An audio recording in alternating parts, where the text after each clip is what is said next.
First reading, a reading from the letter of St. Paul to the Philippians, chapter 2, verses 12 to 18.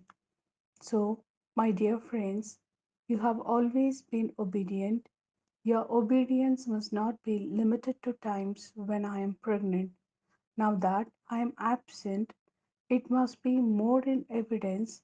So, work out your salvation in fear and trembling. It is God who, for his own generous purpose, gives you the intention and the powers to act. Let your behavior be free of murmuring and complaining, so that you remain faultless and pure, unspoiled children of God, surrounded by a deceitful and underhand rule, shining out among them like bright stars in the world, preferring to it the word of life. Then I shall have reason to be proud on the day of Christ, for it will not be for nothing that I have run the race and toiled so hard.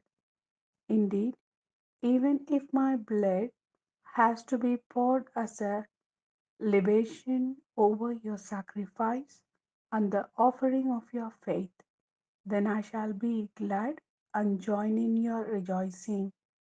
And in the same way, you must be glad and join in my rejoicing. This is the word of Lord. Thanks be to God. A reading from the Gospel according to Luke chapter 14, verses 25 to 33. Great crowds accompanied him on his way, and he turned and spoke to them.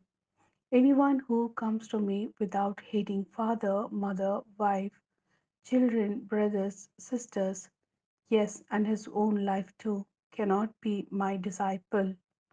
No one who does not carry his cross and come after me can be my disciple. And indeed, which of you here, intending to build a tower, would not first sit down and work out the cost to see if he had enough to complete it?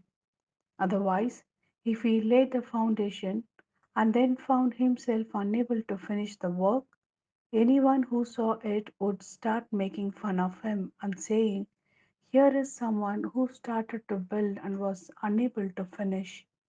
Or again, what kind marching to war against another king would not first sit down and consider whether with 10,000 men he could stand up to the other who was advancing against him with 20,000? If not, then while the other king was still a long way off, he would send envoys to sue for peace. So, in the same way, none of you can be my disciple without giving up all that he wants. This is